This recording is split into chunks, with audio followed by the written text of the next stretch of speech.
Hi everyone, this is Professor Rajesh from Cambridge Institute of Technology, Bangalore. Today I'll be explaining about one-dimensional array with example program.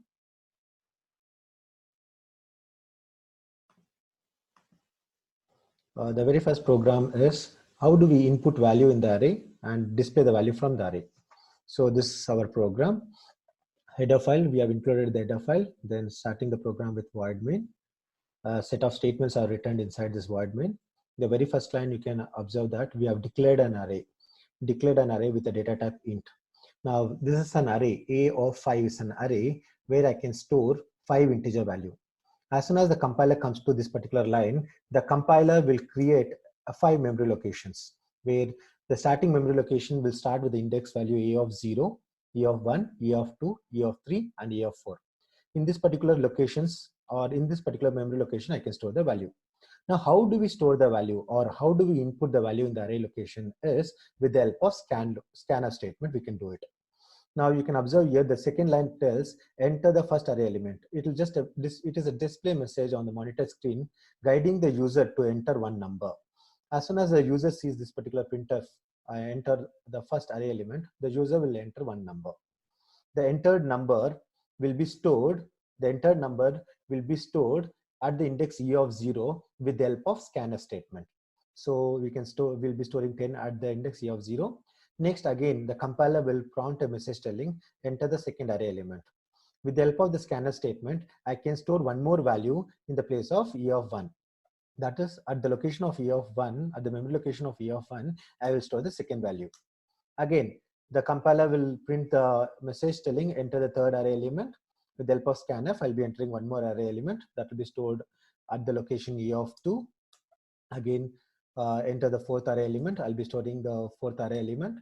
Again, I'll be storing the fifth array element. Like this, we can store the array element with the help of scanf. Now we know that array element 10 is stored at the location E of 0, 20 is stored at the location E of 1, 50 is stored at the location E of 40. This is how we input the array element with the help of scanf statement. In case if I want to display the array value on the output screen, how do I display the value on the output screen? Now, normally when I tell about display, it is with respect to printf function. I should use printf function. Now here I'm using printf function. Inside this printf function, I'm trying to display the value of E of 0. What is E of 0? E of 0, 10. I'm trying to access the value 10 and the 10 value gets displayed with the help of first printf statement. And in here, the second printf statement, I'm trying to access the fifth array element. What is the fifth array element? Which location the fifth array element is present? The array element is present at the location or at the index A of 4, we call it as. Now, the A of 4, what is the value present at A of 4? 50 is present at A of 4. So 50 will be displayed on the monitor screen. So you can see the output as 10 and 50 gets displayed on the monitor screen.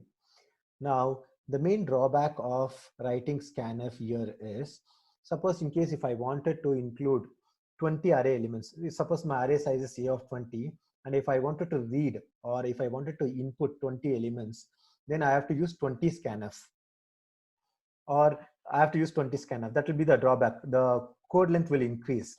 Again, for loop, if in case if I'm using a printf, again I'll be using 20 line of printf statement in order to display the each value individually. I can do that. So this becomes a tedious process. It becomes a difficult process. So in order to overcome that particular process, we'll be making use of for loop. Now here I've given a drawback. The number of statements in the program increases as we try to input individual elements in the array. To overcome this problem, we make use of for loop. So coming to the next concept, let me revise you the working of for loop before explaining the further array topic. Now, working of for loop, the for loop will have three fields. Initialization, the very first field here is called as initialization field. Second field is called as condition. We are going to check the condition. The third field is increment and decrement field. Open and close braces. The statement which has to be executed will be placed inside the for loop. First, how does the for loop works?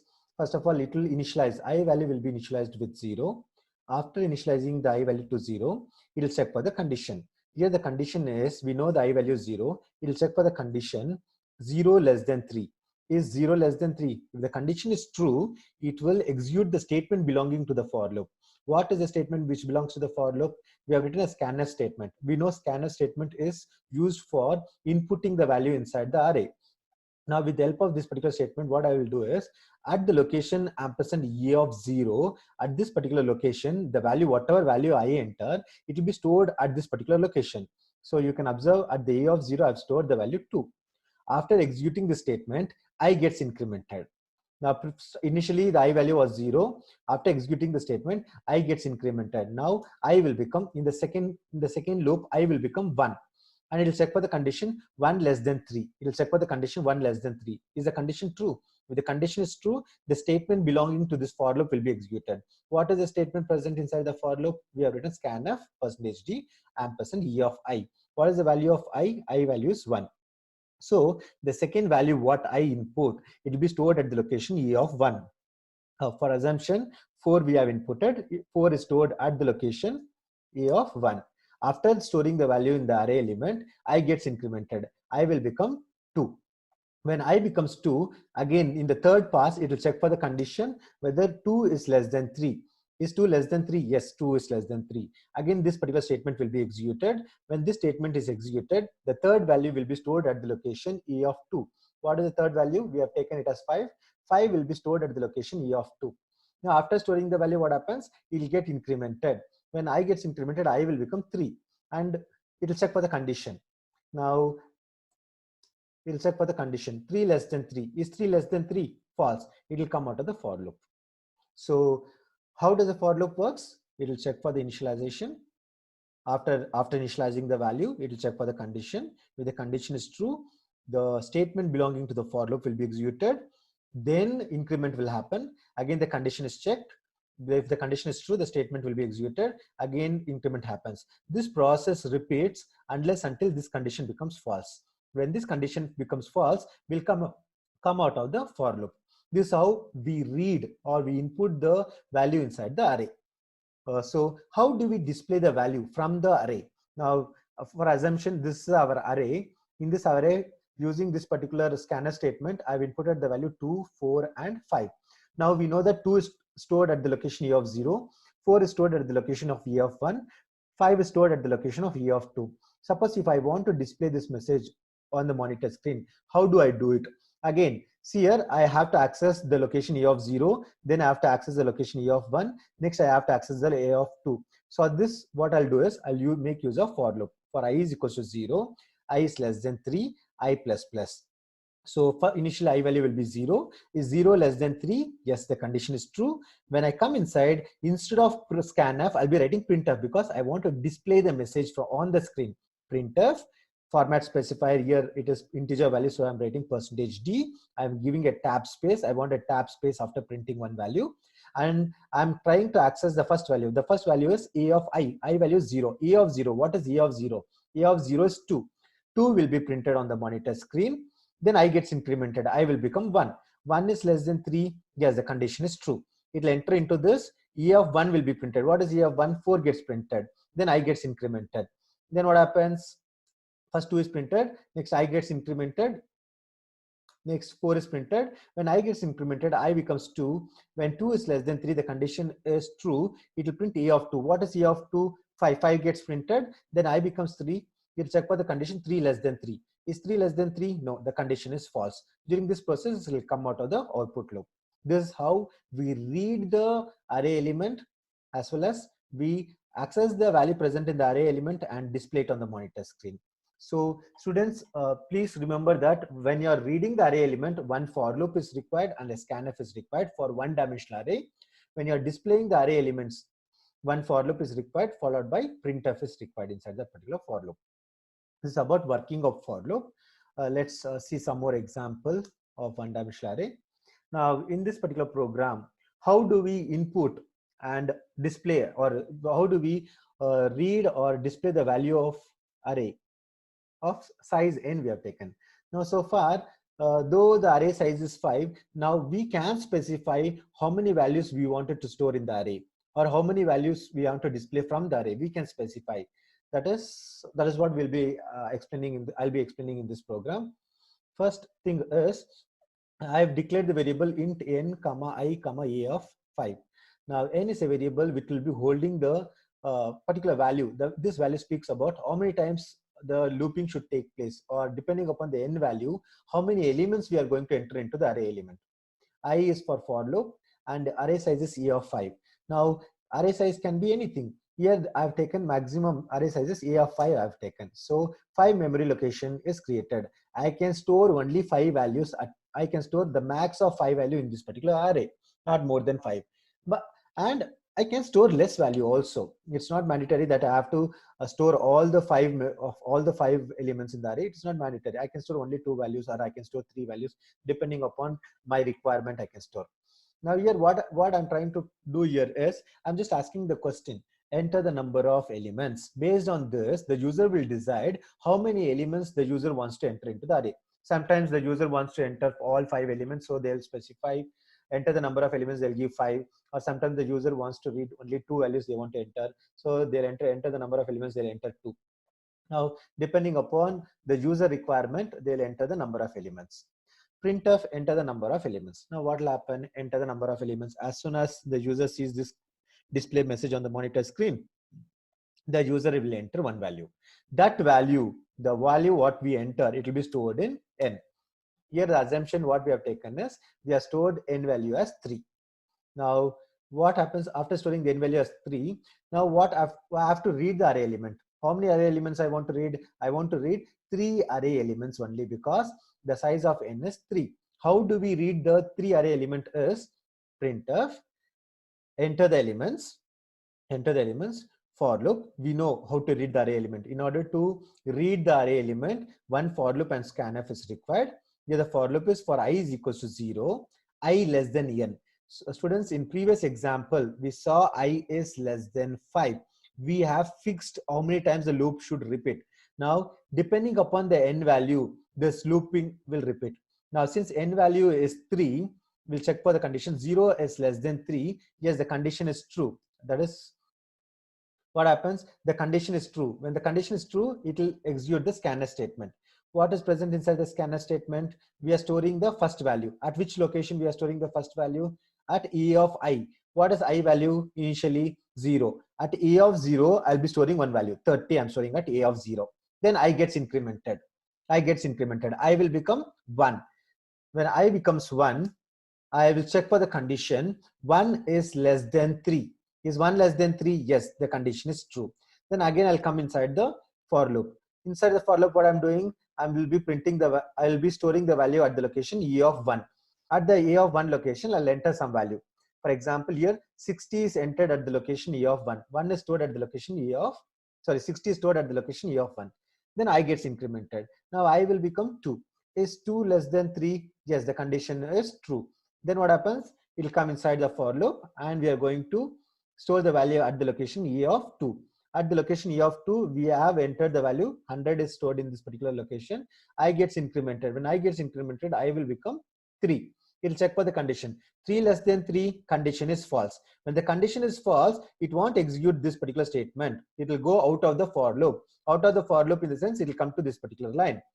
When it comes to this particular line, we are printing the array elements. We have to print the array elements. The array elements are, how do we print the array element? Again, I'll be using a for loop with the help of printf statement. Now for loop for I is equals to 0, 0 less than n value. What is the value of n? We know the n value of n is 3. For I is equals to 0, 0 less than 3, yes, true.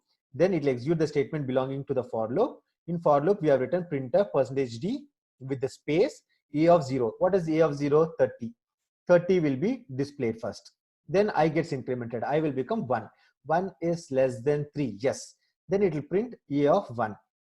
A of 1 is 60. Then I gets incremented. I will become 2. Then it will check 2 is less than 3 condition. Yes. Then it will print a of 2. A of 2 is what? 100. 100 gets displayed on the monitor screen.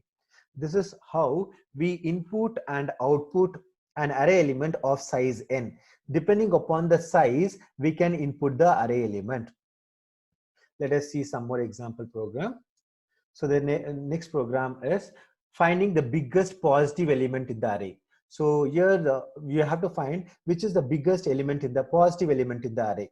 For this, again, we have started with header file, and we have started with void main, open and close flower braces. These are the statement belonging to this particular main function.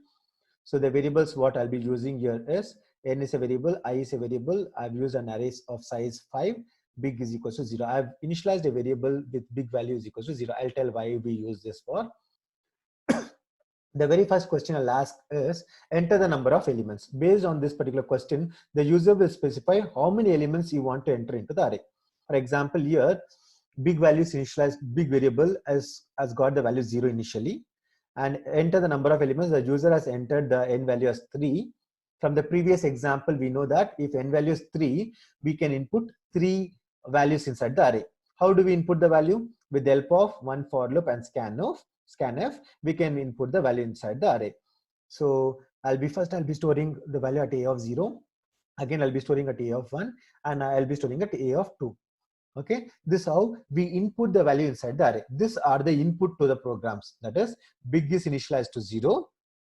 N value has been as we are inputting the n value as 3, and we are inputting 3 based upon this n value. We'll be inputting 3 values, that is 2, 3, and 6. Now, which is the biggest element in this particular array? 6 is the biggest element. Now, how do I find what is the logic behind this? First, I'll just explain you the logic. Later, we'll check with the program logic. First, what did we assign big with? 0. First, I'll check whether big is greater than a of 0, or big is 0 is greater than 2. No, 0 is not greater than 2, right? When 0 is not greater than 2, or the vice versa, you can check like this. Is 2 greater than 0? Yes, 2 is greater than 0. So 2 will be assigned to big. In the next loop, I'll check 3 is greater than 2. Yes, 3 will be updated by 2. Next, I'll check 6 is greater than 3. Yes, 6 is greater. Then I'll make 6 as big. So at last, I'll be printing big is 6. So how do we do this? So first of all, I have to traverse into this I have to traverse into this array. After traversing into the array, I have to compare this first value with big. Again, I have to compare the second value to big. Again, I have to compare third value to big. In order to traverse inside the array, it is mandatory that we'll be using a for loop. So traversing, I'll start with the initial value. I'll be starting with the initial index 0, right? So I've written for I is equal to 0. So in the first pass, you can see I is equal to 0. I've written 0 is less than n. 0 is less than n value is 3. Yes. Then I'm checking. I'm using a branching statement here. If a of I, what is I value? What is I value? 0. If a of 0 greater than big, what is a of 0? A of 0 is 2. Is 2 greater than big? What is big value? 0. Is it true? Yes, it is true. When it is true, what I'll do is big is equal to a of 0. What is the value present at a of 0? 2. 2 will be assigned to big. Now big value will become 2. Initially big value was 0. After the first loop, big value became 2. After executing this statement, I will increment I.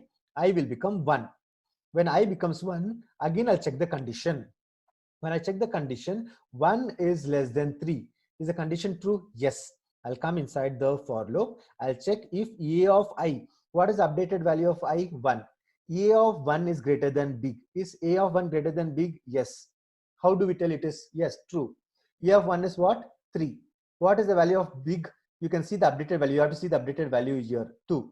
Is 3 greater than 2? Yes, 3 is greater than 2. If the condition is true, what happens? We have to come inside the if loop. Big is equal to a of I. What is the value of I? 1. A of 1. What is a of 1? 3.